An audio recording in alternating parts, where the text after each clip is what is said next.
Nous sommes en train de parler sur un sujet très important. Dimanche dernier, nous avons commencé une série qui s'appelle le mariage. Et pourquoi aujourd'hui, en bon siècle 21, avec la vie un peu folle comme on la voit, pourquoi parler sur le mariage? Pourquoi défendre cette situation? Pourquoi dire que ça c'est toujours bien? Pourquoi rentrer avec ces sujets dans une société? Et ça c'est partout, hein. Je dis, c'est la même chose à Rio, dans ma ville au Brésil. J'imagine que ça soit la même chose aux US, au Brésil, en France, au Japon. Pourquoi rentrer dans un sujet qui est tellement compliqué, qui n'est pas évident? Pourquoi dire ça publiquement dans un contexte où parfois ça n'a pas marché avec moi, pasteur? Ouais, je connais la situation, c'est bien de se marier, mais avec moi ça ne marche pas. Pourquoi rentrer dans cette dynamique? Pourquoi parler de ça? Parce que le sujet du mariage, il va beaucoup au-delà, comme on a dit dimanche dernier, d'un sens couple en fait, dans le sens mari-femme. Et il y a aussi plusieurs choses que nous devons penser.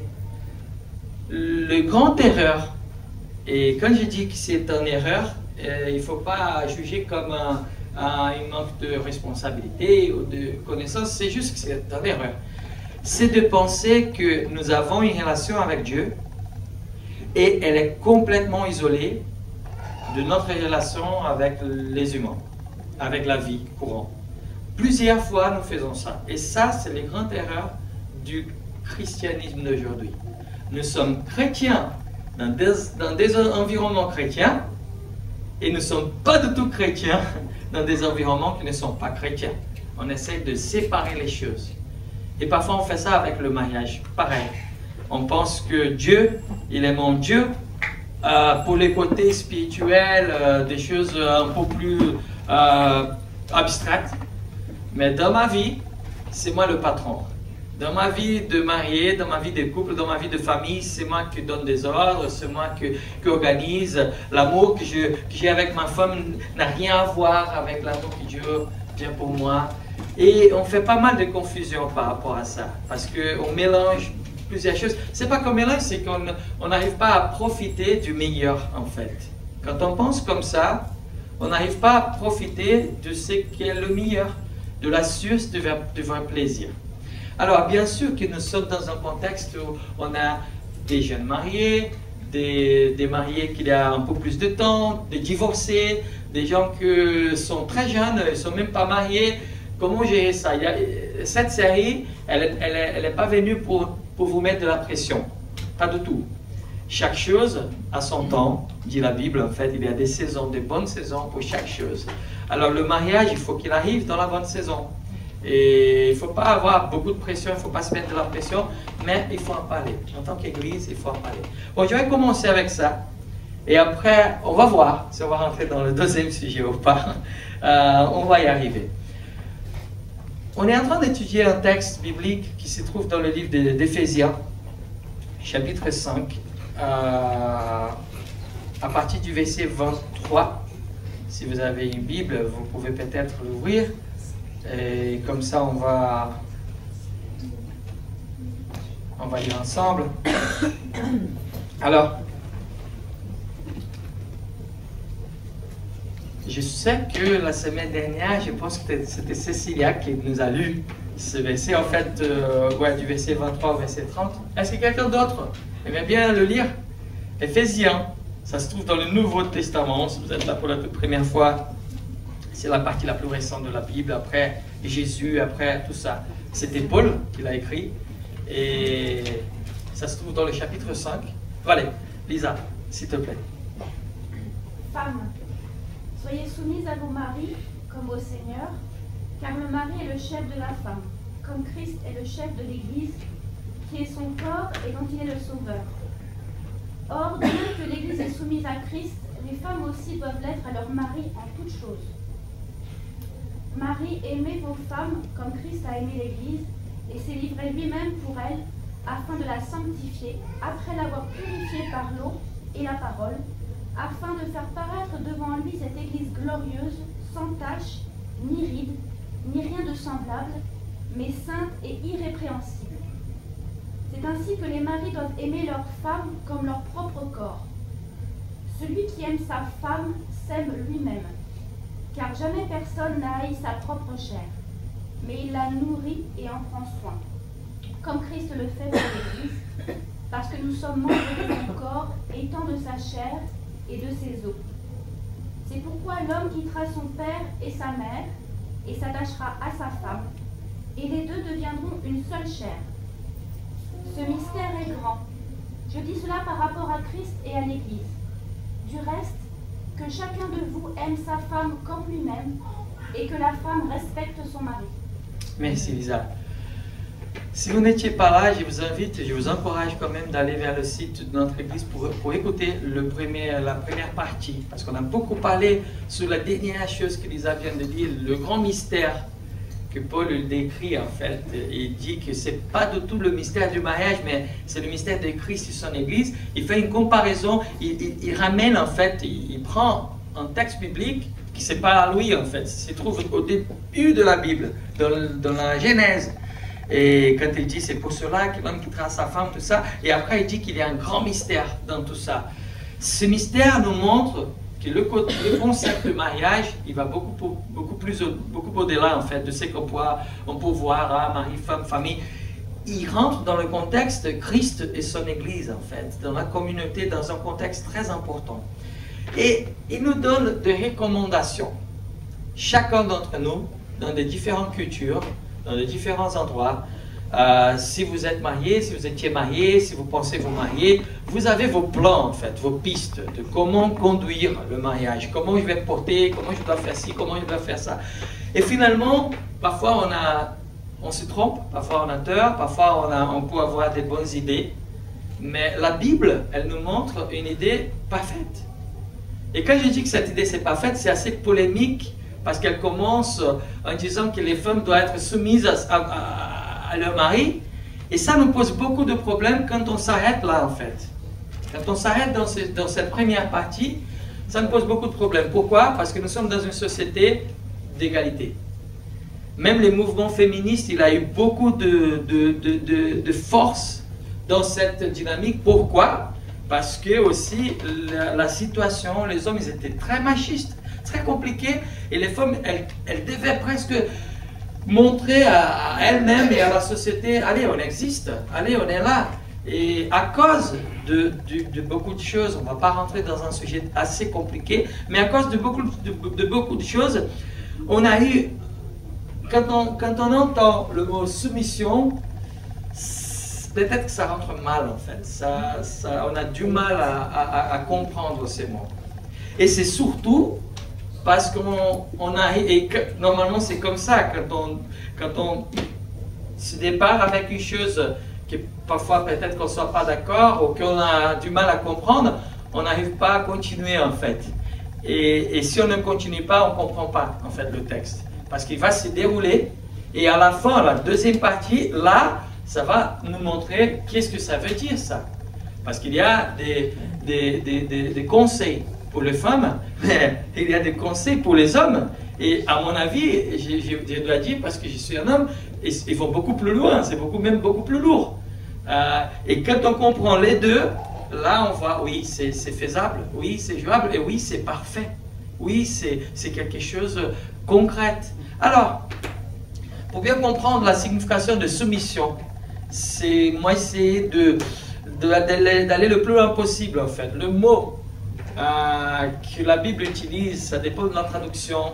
On a eu plusieurs traductions. Celle-là de Lisa nous dit l'homme est le chef de la famille. Il y a des traductions qui nous disent qu'il est la tête de la famille. Il y a plusieurs traductions. Mais le mot, la Bible a été écrite, cette partie de la Bible en grec. Et le mot, c'est kepale. C'est ça le mot en fait original, on va dire. Et elle est utilisée plusieurs fois dans la Bible. Et c'est vrai que même à l'époque de Paul, il y avait un peu une confusion dans ce texte. Parce que il y avait une pensée qui disait que l'intelligence, les directions, elles étaient prises par le cœur, pas par la tête. C'était ça la philosophie à l'époque. Le cœur, c'était celui qui donnait des directions, prenait des décisions, pas la tête. Et quand le mot kepale est venu, il ne pensait pas tout à fait à une tête physique, mais plutôt à un cœur. Et là, on a eu beaucoup de confusion. Il y a plusieurs personnes qui sont parties vers plusieurs sens. Mais la vérité, c'est que le mot, c'est un peu ça. C'est la tête, c'est celle-là qui va nous donner la direction. Mais c'est important de comprendre ça parce qu'il y a au moins deux lignes, on va dire, de pensée. Une qui nous dit le chef, comme Lisa vient de dire. L'homme est le chef. Il faut bien comprendre ça parce qu'il n'y a rien à voir avec du machisme. Il n'y a rien à voir avec une chose mature. L'homme, il arrive à la maison, il enlève ses chemises, il s'assoit sur le canapé, il prend la télécommande, le popcorn, il reste là. Non, il n'y a rien à voir avec ça. Il faut dire que ça c'est pas du tout un chef. Hein. Quand on fait ça, c'est tout sauf un chef, en fait, sauf un leader. Mais le mot, soit elle va dans la direction chef, soit elle va dans la direction... Je ne sais pas comment on dit ça en français, c'est pas une source, mais quand il y a une rivière, et quand on va jusqu'au début en fait de cette... Qu'est-ce qu'on a en fait? Une fontaine, c'est ça? Une source? Une source? Oui, oui. Ah voilà, c'est ça, j'avais raison, c'était plus simple. Alors, il y a une direction qui nous ramène sur cela aussi, sur la source. Il y a deux directions dans des pensées différentes. Pour moi, les deux, en fait, il y a des bonnes choses. La tête, c'est clair, parce que quand on voit la tête d'aujourd'hui, avec la science, tout ça, on sait que le cerveau, il nous donne beaucoup de directions, il nous donne beaucoup de choses. Et quand on voit aussi une source, et quand on pense à la tête, ça pour moi c'est incroyable, parce que qu'est-ce qu'on a dans la tête en fait? D'abord on a la bouche, et c'est la bouche qui va nous nourrir en fait, qui va faire entrer la nourriture. Après on a les yeux, et c'est les yeux qui vont nous faire voir les choses. C'est nous qui vont nous faire bien regarder, bien faire attention à où on va, qu'est-ce qu'on va faire. Après, on a les oreilles qui nous vont faire écouter, et nous vont faire attention à ce que nous sommes en train de vivre. Alors finalement, oui, la tête, elle a aussi un côté de source de pas mal de choses, des sources de nourriture, des sources de regard, de direction, des sources de faire attention à ce qu'on est en train d'écouter, à ce qu'on est en train d'entendre. Et quand la Bible nous dit que l'homme, il est celui qui va porter ça, là, on a une chose très lourde pour les hommes, très important. Le rôle de l'homme dans un mariage, dans un contexte d'un mariage, c'est celui qui va prendre soin de sa famille. C'est celui qui va faire tout ça. Comme j'ai dit, il ne va pas s'asseoir devant la télé et voilà, il va zapper avec la télécommande toute la nuit. Non, il sera celui qui va faire attention à ce que Dieu est en train de montrer. Il sera celui qui va essayer toujours de trouver la bonne nourriture pour sa famille, dans tous les sens. La nourriture physique, la nourriture du travail, mais aussi la nourriture spirituelle. Il est celui qui va regarder les choses, il va bien faire attention pour que ça marche, pour que sa famille soit en sécurité. Et bien sûr que moi je pense du côté de la femme, quand j'ai quelqu'un à côté de moi qui pense à tout ça, qui est vraiment comme ça, qui fait attention à tout ça, pourquoi pas être soumise à cette personne?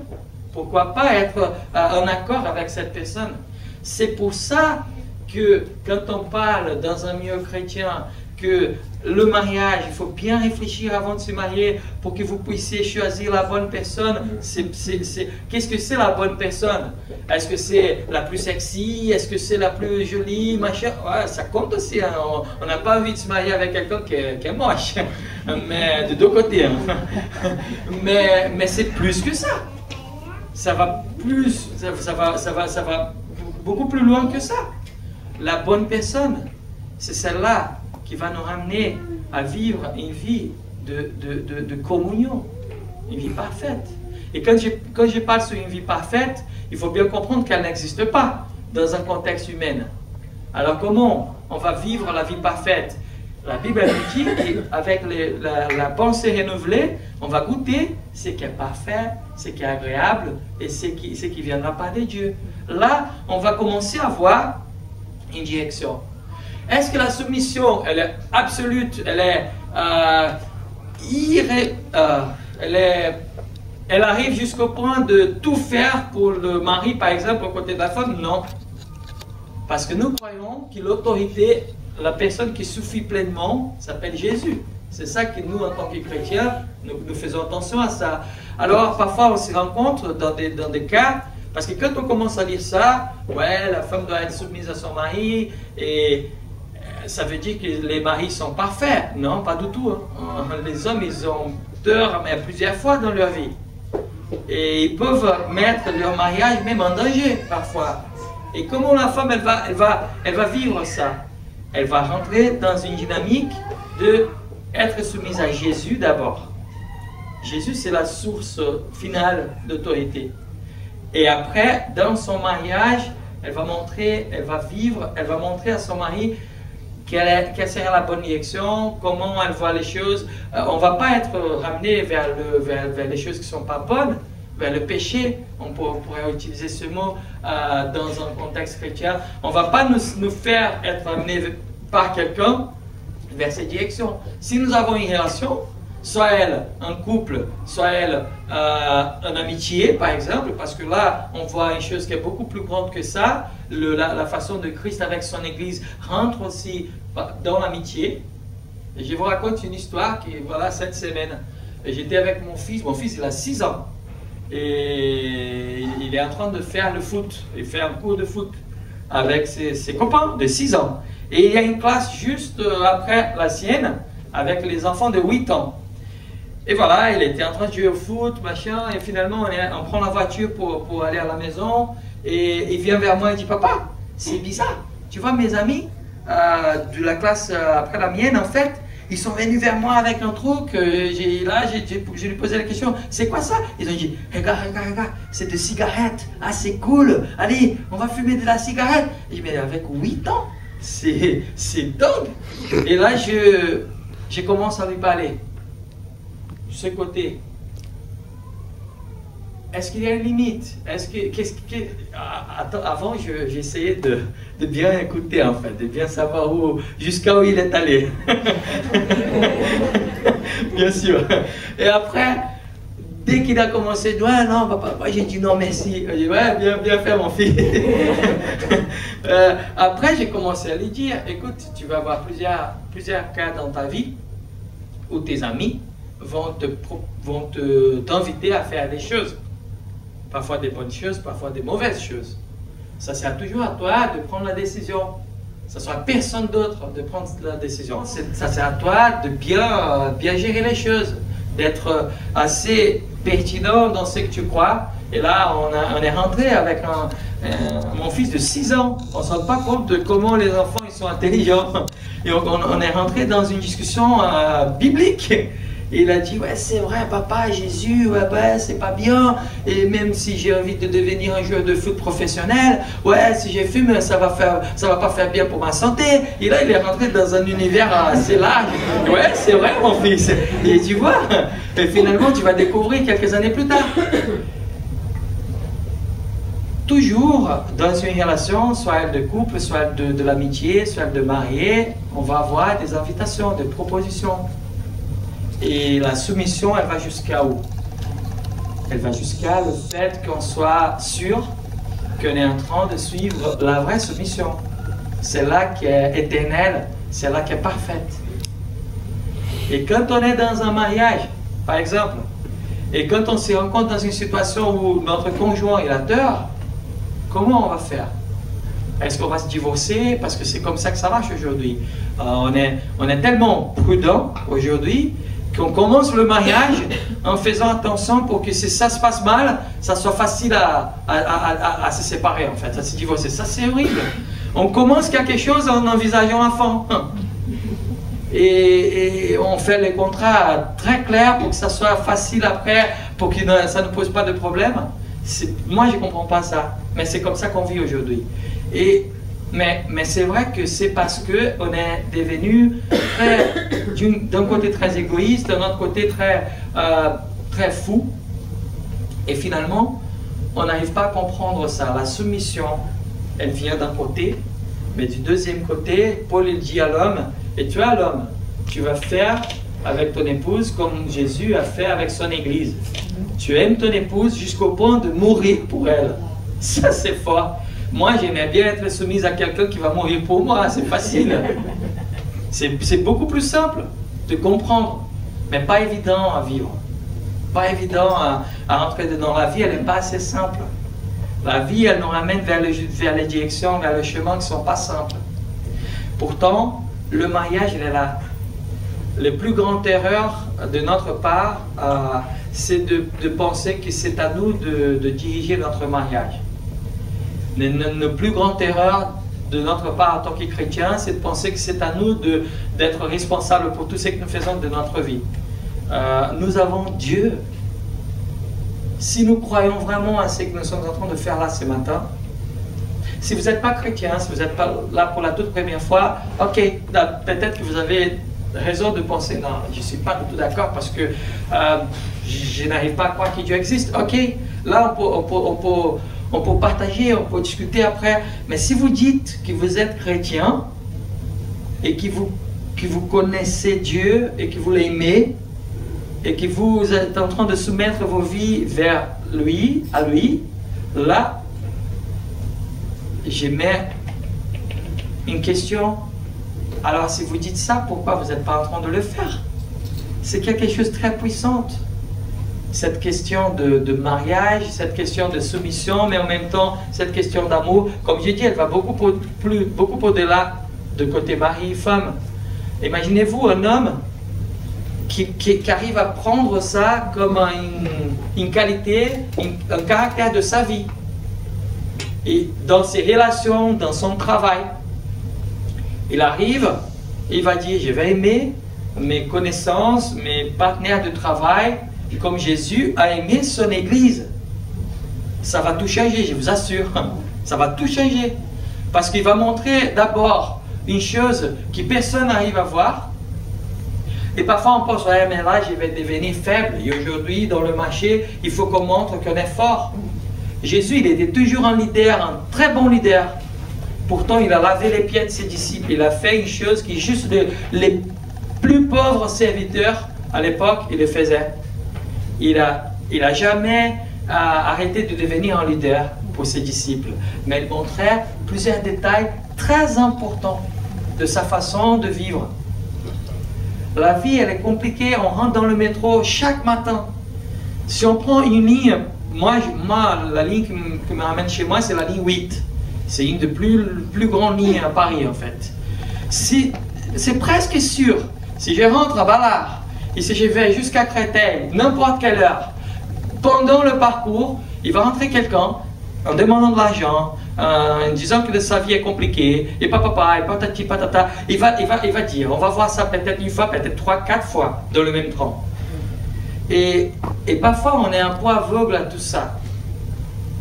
On est chrétien à l'église, et on n'est pas du tout chrétien ailleurs. On met la faute, c'est la faute de l'État, c'est la faute de M. Hollande, c'est la faute de je ne sais pas qui. Mais finalement, avant de penser à ça, l'amour, il vient d'abord en fait. Une fois, j'étais dans la rue à Rio, dans une pleine ville comme Paris, énorme, et une fille avec un bébé dans ses bras. Moi, comme tous les Parisiens, les Carioca, on appelle les gens qui habitent à Rio, c'est des Carioca, c'est pareil, on est tous pressés, on a la vie, voilà. Et là, j'étais pressé, je devais passer à la banque, et il y avait une dame avec une fille dans ses bras. Et quand je suis en train de marcher, elle vient vers moi, dans notre tête, on est très intelligent. Je sais, elle va me demander un pot d'argent, je vais dire non, je n'ai pas, papa. Et finalement, on ment parce qu'on a toujours un pot d'argent et là, on dit qu'on n'a pas. Et bon, et finalement, elle ne me demande pas de l'argent. Finalement, quand je passe, elle me dit, est-ce que vous voulez acheter ma fille? Et là, je dis non, merci, je n'avais pas fait attention à ce qu'elle a dit. Et après, je m'arrête. 10 secondes plus tard, je dis, qu'est-ce qu'elle m'a dit? Et là, je craque. Là, je dis, mais non, c'est pas possible. Et là, on a toujours deux options. Allez, on continue la vie, et allez, on essaye de vivre quelque chose autrement. Ça va nous embêter, ça va nous faire perdre un peu de notre précieux temps, ça va nous faire peut-être nous stresser un petit peu, mais c'est ça, non? Le fait d'aimer les personnes comme Christ a aimé son Église jusqu'au point de mourir pour elle, alors il n'y a pas une deuxième option. Et je me suis étonné vers la fille, je dis, qu'est-ce que vous avez dit? Et là, en pleurant, elle dit, est-ce que vous voulez acheter ma fille? J'ai dit, j'avais jamais entendu ça de toute ma vie. Et là, je m'assois en fait par terre avec elle. Et là, c'est bizarre parce que finalement, le cadre il change. Parce que les gens dans la rue, elles regardent une femme sans abri, mais une personne assez bien habillée qui est en train de s'asseoir à côté d'elle. Et là, j'ai commencé à me dire, mais qu'est-ce que je peux faire? Qu'est-ce que je peux faire là? Il n'y avait rien à faire en fait. J'ai dit, mais comment je vais essayer? Et là, j'essaie de cacher mes larmes en fait, parce que c'était tellement fort. Et là, j'ai dit, non, mais tu restes là. Tu restes là, tu ne bouges pas. Je vais essayer de donner quelques appels. Non, tu fais pas, mais fais pas ça. Mais... Et là, je pars chez moi et j'ai commencé à appeler les associations et machin. Et là, finalement, tout l'après-midi, j'étais prise. Et on a essayé de trouver une association pour cette fille. C'est compliqué. On ne se rend pas compte de chaque personne qu'on croise dans la rue. Et quand on pense à la relation humaine, quand on pense à ce que jusqu'à on peut aller, quand on voit ce côté de mariage, de relation, on ne se rend pas compte de comment ça c'est lourd, comment ça c'est important. Parce que finalement, si on dit que l'Église c'est l'extension d'une famille, ça veut dire que ce que nous vivons ici, il faut que ça soit la conséquence de ce que nous vivons chez nous. Ça veut dire que soyons-nous mariés ou pas, ça veut dire que ces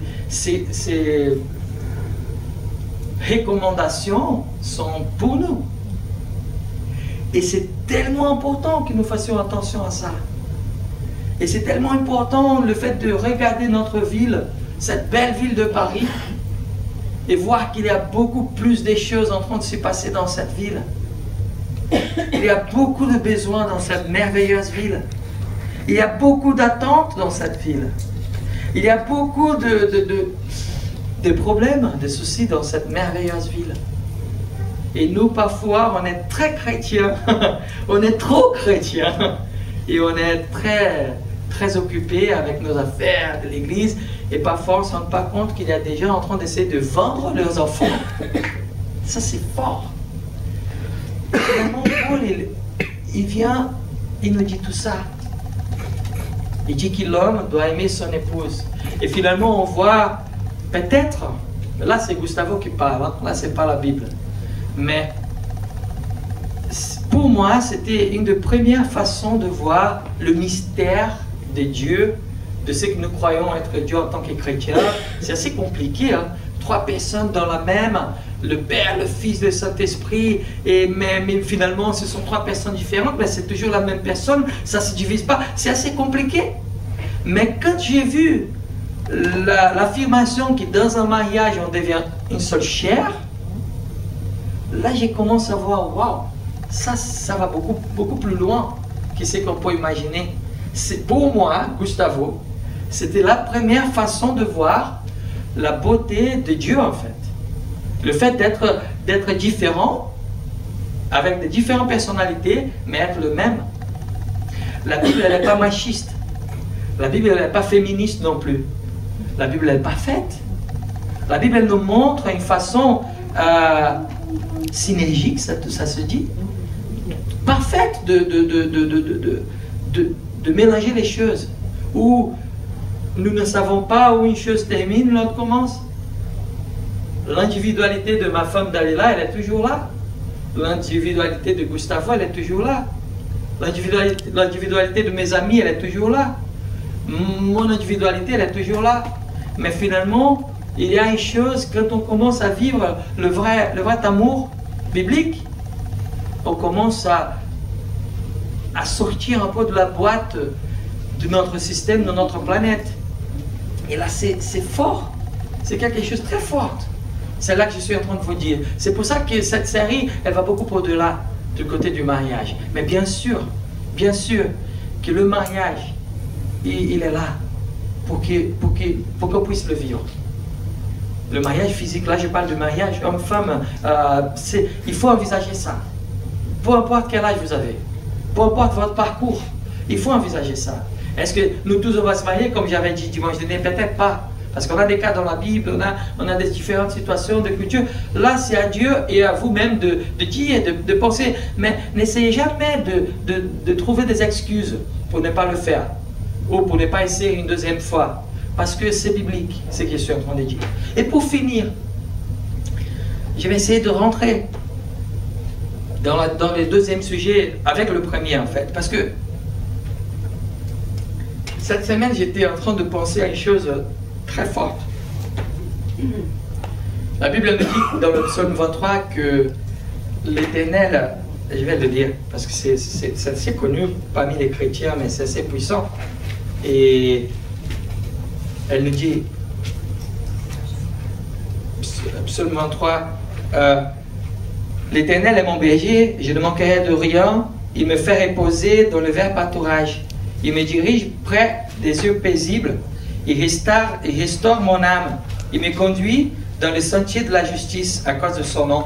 Quand je marche dans la vallée de l'ombre de la mort, je ne crains aucun mal, car tu es avec moi.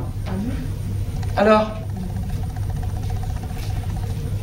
j'étais en train de réfléchir sur ça, sur le côté du mariage, la relation entre l'homme et femme et la comparaison entre Christ et son Église.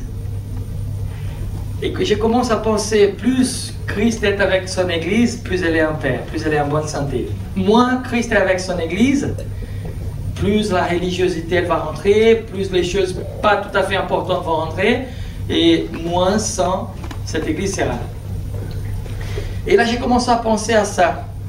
Personnellement, j'ai croisé un moment très difficile dans ma vie. Là je dis Gustavo, j'ai un très grand souci au Brésil en ce moment, du côté de ma famille. Un des pires que nous avons eu. Nous avons déjà vécu ça 3 fois dans nos vies, mais là on est en train de le vivre encore une fois. Et je suis très inquiet par rapport à ça. Il s'agit d'un souci avec ma soeur au Brésil. Et là je me suis dit, wow, je suis sur Paris, je suis même loin de ma famille, comment je vais vivre ça? Toujours on était tellement ensemble quand on a vécu ces soucis, et finalement là je suis loin, mes parents ils sont pas du tout en paix, et qu'est-ce qu'on va faire? Et là je vois un peu la vallée de l'ombre de la mort. Et finalement moi je déteste la mort, je déteste la mort. Je suis pas habitué à bien gérer ça. Je me culpabilisais quand même, parce qu'en tant que pasteur, on doit être toujours prêt, avec des réponses prêtes. Ça, c'est pas vrai. Hein. On n'a pas toutes les réponses. Et heureusement qu'on les a pas. Mais là, non, vous êtes pasteur, comment? Non, la mort, il y a plusieurs explications théologiques. Là, ça devient beaucoup plus simple, mais c'est pas du tout simple, la mort. Je vous assure qu'elle n'est pas simple. Et là, je déteste. Je la déteste.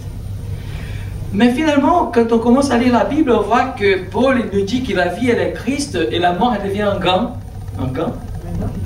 Un gain, ouais. Voilà, c'est ça. Et là, on voit que peut-être la vallée de l'ombre de la mort peut être même plus pénible que la mort. Parce que si nous sommes assurés d'où on va après la mort, parfois le vallée de la mort, il devient plus pénible. Parce que là, on ne sait pas où on va. On ne sait pas ce qui va se passer. Et là, on commence à être angoissé. Et quand on voit parfois le mariage, il passe par là, en fait. On est dans des situations très délicates.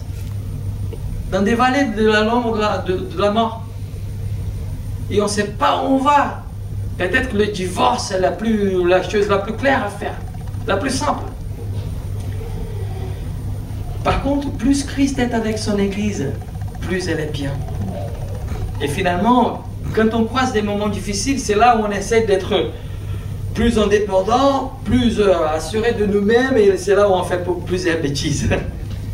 Et là, je me suis dit, Seigneur, qu'est-ce que je vais faire? Et là, j'ai commencé à... Et tout est venu ensemble, en fait. Je suis en train de lire un livre d'un pasteur américain qui s'appelle Harry McManus. Un livre très bon, en tout cas. Il s'appelle, en français, ça serait L'âme de l'artisan, d'Artisan Soul. Et c'est très bon. Je suis en train de bien aimer, je suis presque en train de finir. Et il était en train de partager une chose qui est tombée très bien. Parce qu'il partageait sur la voix. L'importance de la voix. Et finalement, moi, avec ma tête gonflée, de voir tout ça, de penser au mariage, de penser à ma famille au Brésil, des relations humaines parfois super compliquées, de croiser la vallée de l'ombre de la mort, parfois, parce que nous tous, on est là, parfois. je me suis posé, je me suis tranquillisé dans le fait de dire quelle est la voix que je suis en train d'écouter. Encore une fois, j'ai regardé Sylvain ce matin et j'ai pensé aux enfants et c'est tellement beau comment... Moi, je suis brésilien, c'est pas évident de parler français. C'est pas ma langue. Et avant, c'était plutôt débrouillé en fait. Je me rappelle, le premier album, le premier CD que j'ai écouté en français, ça fait 7-8 ans, ça sonnait le japonais pour moi en fait, c'était pareil. C'était la même chose, français, japonais pour moi c'est pareil. Ça fait 8 ans. C'était juste du bruit. C'était juste une sonorité assez bizarre. Et finalement, le bruit commence à devenir le son. Et avec beaucoup d'efforts, beaucoup d'études, avec ma prof de français Audrey aussi, qui m'a beaucoup aidé, le son devient compréhensible. Et la voix, elle devient un peu plus claire. C'est angoissant d'essayer de dire quelque chose quand nous n'avons pas les mots, en fait. C'est angoissant. Et finalement, je regarde un enfant et c'est incroyable comment les enfants, ils ont la capacité d'apprendre 5 langues, 6 langues, 7 langues. Waouh! Hier, on était au jardin de Versailles. Il faisait bon. Ah, on a bien profité la journée d'hier. On est parti à Versailles avec ma famille et on était dans le jardin, le soleil. Il y avait une fille avec nous de 4 ans, 5 ans. Et elle avait chaud. Elle a dit, maman, est-ce que je peux enlever mon t-shirt? Une fille de 4 ans d'âge, ouais, est-ce que je peux enlever mon t-shirt? Et sa maman, elle était inquiète. Non, non, les filles, elles font pas ça. Non, on n'enlève pas ton t-shirt. Elle dit aussi, mais pourquoi on apprend des choses aux enfants assez tôt, en fait? Et tout est tombé dans le même temps. C'est pour ça que je vous raconte tout ça, vous allez comprendre. Notre voix, il y a toujours plusieurs voix en train de nous parler. La voix de notre conscience, la voix de nos parcours, la voix des expériences mauvaises qu'on a eues, la voix des choses qu'on a vécues, qu'on a bien aimées, qu'on n'a pas du tout aimées. On a plusieurs voix. Et la question, c'est pas de savoir si on les entend ou pas, mais la bonne question, c'est quelle est la voix que nous choisissons d'écouter? Parce que quand on marche sur la vallée de l'ombre de la mort, je suis sûr qu'on a plusieurs voix dans nos têtes. Plusieurs choses se passent dans nos têtes. Peu importe quels sont vos soucis quand vous êtes dans la vallée de l'ombre de la mort. Mais les voix, elles sont là. Quand on entend un pasteur en train de prêcher sur l'importance du mariage, et quand on voit nos parcours en arrière, j'ai déjà essayé ça, ça n'a pas marché. C'était horrible pour moi. On entend la voix qui va nous dire non, mais jamais, plus jamais. Quand on voit un enfant qui n'a pas honte en fait, qui a juste tout simplement envie d'apprendre, d'explorer, il y avait Sylvain qui courait partout en train de... Il a failli prendre l'iPad de Peter, il n'a même pas vu. Qu'est-ce qui nous a fait changer en fait? La vie adulte nous a fait changer de ce côté ludique et beau d'une vie d'enfant et aussi ouvert à l'apprentissage. Et là, pour finir, on va revenir à la Genèse. Parce que c'est quoi le péché original?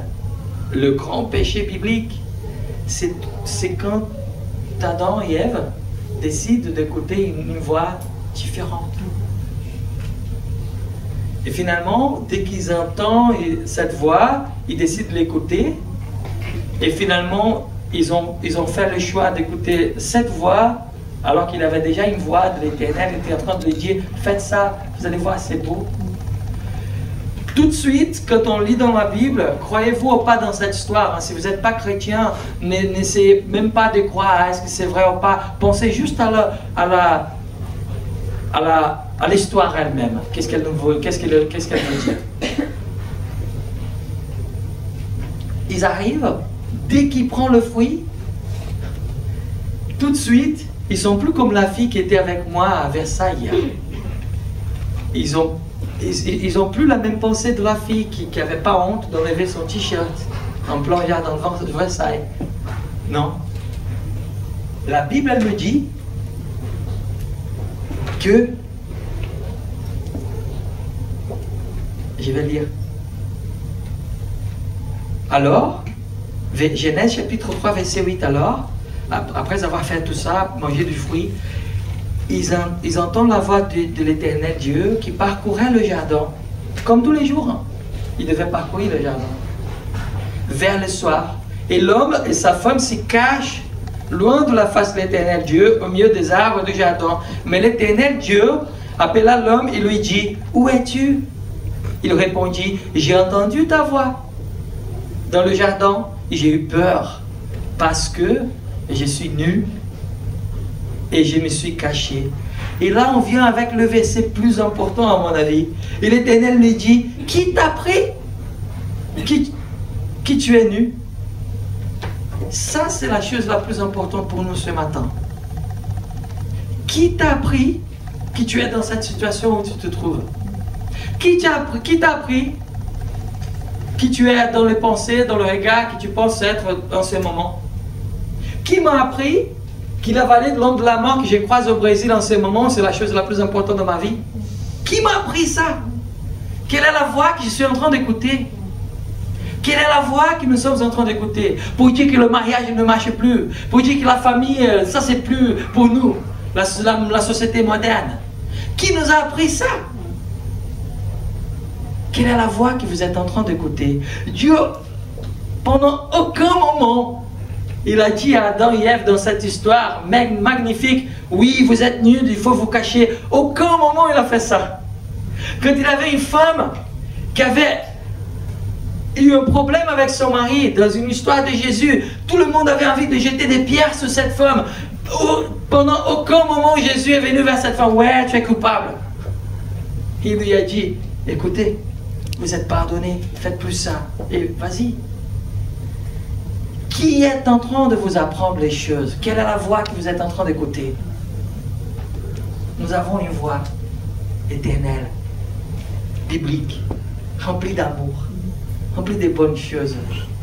Et si nous décidons l'écouter, ça va changer beaucoup de choses dans nos vies. Ça va changer nos relations, ça va changer notre envie de vivre, ça va changer nos désirs, nos aspirations, ça va changer le fait de voir un SDF dans la rue, ça va changer le fait de vivre une église et de voir une personne qui peut être en difficulté et de se dire oui, moi je vais aimer cette personne comme Jésus a aimé son église, parce que c'est ça la voix que j'ai envie d'écouter. Que vous soyez très prudents dans le fait d'écouter la bonne voix. Picasso, un grand peintre, artiste peintre, il nous a appris une chose merveilleuse. Il nous a dit, l'art parfait, c'est celle-là qui vient d'un enfant.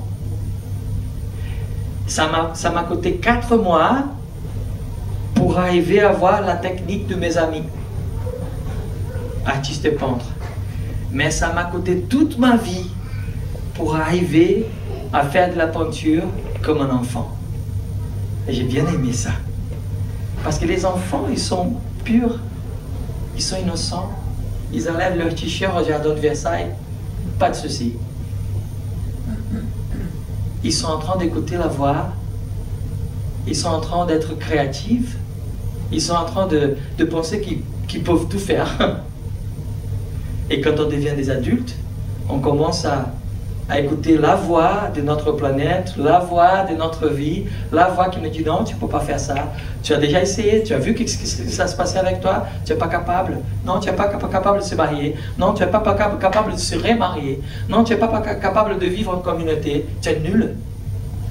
Quelle est la voix que nous sommes en train d'écouter? La voix de l'Éternel, c'est la voix la plus puissante. C'est celle-là que nous devons écouter et c'est celle-là qui va nous dire, qui ne va jamais nous dire ouais, tu étais nu.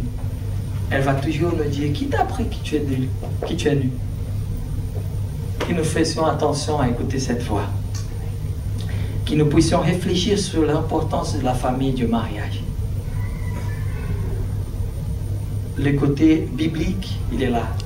Très important. N'ayez pas peur de se marier si vous êtes jeune. Dans la bonne saison, bien sûr. N'ayez pas peur de se remarier si ça n'a pas marché avec vous. N'ayez pas peur de prier, de pleurer peut-être avec Dieu et de dire, Seigneur, est-ce que c'est pour moi? Est-ce que ça marche pour ma vie? Nous, en tant qu'Église Bonne Nouvelle, nous faisons très attention à ça. Et nous aimons le mariage, nous aimons la vie en famille, nous aimons la vie en communauté, et plutôt, nous aimons savoir qu'il y a une voix, la bonne voix. C'est là que nous allons écouter. Et même si nous sommes dans la vallée de l'ombre de la mort, il y a toujours cette voix de l'Éternel qui va nous faire comprendre que la vallée, alors qu'elle est même plus pénible que la mort, il sera avec nous. Il sera avec nous. Je n'aurai aucune crainte. C'est difficile. Hein? Je dis pour moi-même, je sais que je suis en train de vivre au Brésil avec ma famille, c'est difficile de me soulager et dire, ok, mais je crois qu'il y a une voix très puissante. Peu importe votre âge, peu importe votre parcours, essayez de chercher cette voix. Elle n'est pas religieuse, elle n'est pas loin, elle est tout près de chez nous. On va prier ce matin. Si vous n'êtes pas chrétien, si dans vos vies, si dans vos parcours, Dieu, Jésus est assez flou, pendant cette prière, je vous encourage à dire à Dieu que vous aimeriez bien aller un peu plus loin, s'il existe. Prenez le risque de dire, Seigneur, si tu existes, ce n'est pas grave de douter de l'existence de Dieu. Si vous ne croyez pas que Dieu existe, dans ce moment de prière, fermez vos yeux et dites à Dieu, si tu existes, montre-moi cette existence. Montre-moi cette direction. Si vous êtes chrétien, je vous encourage à penser, à réfléchir sur vos vies. Quelles sont les voix que vous êtes en train d'écouter? Quelles sont les voix que vous êtes en train de suivre? Quelle est la voix la plus puissante dans vos cœurs? Celle-là de vos passés? Celle-là de vos parcours? Celle-là de vos craintes? Celle-là de vos problèmes? Celle-là de vos faiblesses? Ou celle-là de l'Éternel, le Créateur de l'univers? Essayez de dire, Seigneur, j'ai envie de nettoyer mes oreilles pour écouter ta voix. Seigneur, au nom de Jésus, nous sommes en train de prier ce matin. Nous croyons vraiment que tu es là. Nous croyons que tu es le Seigneur de cette Église. Il y a une voix qui nous dit que le mariage, il est là, il est important. Il y a une voix qui nous dit que ta façon de gérer le mariage en tant que Seigneur, c'est la meilleure que la nôtre. Seigneur, au nom de Jésus, viens dans ton Église. Peut-être qu'il y a des personnes en ce moment qui sont en train de douter de ton existence. Et je dis heureusement qu'elles sont là. Parce que je crois que tu es là aussi. Montre ta présence, Seigneur. Montre-toi à ces personnes. De ta façon aimable d'être. Seigneur, pour tous ceux qui sont là, qui sont déjà chrétiens et qui sont peut-être en train de douter et d'écouter par la bonne voie, parce que ça nous arrive. La Bible, elle est remplie d'histoires où les gens, ils ont écouté la mauvaise voie. Seigneur, je te supplie, je te demande, à commencer par moi-même, s'il y a des personnes qui sont là en train de vivre la vallée de l'ombre de la mort, Seigneur, au nom de Jésus, que ta voix soit présente et qu'ils puissent être assurés que tu es présent avec eux. Qu'ils puissent être assurés que tu es là. Oh Seigneur, fais ça comme le psaume 23 nous montre. Et Seigneur, que ces caractères de femme, de l'homme, de soumission, amour jusqu'au point de se sacrifier, que ça soit compréhensible parmi les couples de cette Église, les familles de cette Église. Que ça ne soit pas une question de machisme, féminisme, mais que ça soit une question de vie en Christ, vie en famille, en te donnant la place d'être le patron de cette vie. Seigneur, au nom de Jésus, viens sur cette Église ce matin. Viens sur chacune de nos vies, nous bénir. Je te demande, Seigneur, aussi que tu puisses nous donner une semaine remplie de ton plaisir. Et qu'on puisse même remarquer dans le côté très pratique que les voix sont en train de changer. Si nous étions en train d'écouter les mauvaises voix, de donner attention à les voix qui nous disent, les voix du passé, de nos faiblesses, des choses que nous n'avons pas envie de revenir. Si nous sommes toujours en train d'écouter ces voix, que ta voix soit présente, Seigneur, pour que l'avenir soit parfait avec toi. Au Seigneur, qu'on puisse goûter ce qui est bon, parfait et agréable, en renouvelant notre pensée et en écoutant ta voix parfaite. Nous sommes là, Seigneur. Nous sommes peut-être, à nos regards, nous sommes nus, mais devant toi, nous sommes toujours tes enfants. Prêts à apprendre de nouvelles choses, prêts à apprendre de nouvelles langues et prêts à découvrir ta voix telle qu'elle est. Merci, Seigneur, pour ce matin. Au nom de Jésus. Amen.